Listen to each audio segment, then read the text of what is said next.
In the 1960s, Mississippi was one of the most dangerous places for Black Americans fighting for their rights.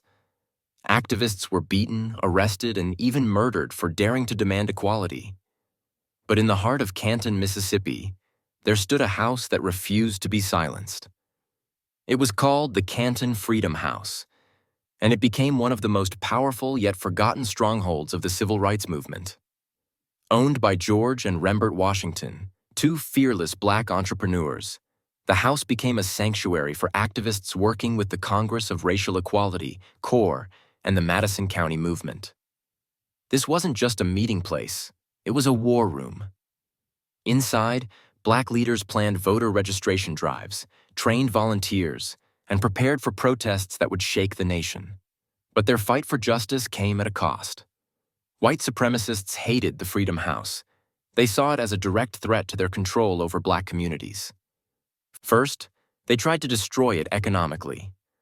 Local segregationists boycotted the Washington's businesses, cutting off their supply chains and forcing gas stations to remove their pumps. But the Washingtons refused to back down. Then the attacks turned violent. In 1964, gunshots tore through the Freedom House in the middle of the night. White mobs threw rocks, shattered windows, and even attempted to bomb the house, all in an attempt to silence the movement. But the activists inside refused to leave. Even under attack, they continued their mission. They trained Black voters on how to pass literacy tests designed to keep them from the polls. They taught self-defense to protect against Klan violence. They fought to dismantle Jim Crow laws, and they never wavered. Despite all of this, history buried their story. Today, the Canton Freedom House is the last remaining core freedom house in Mississippi.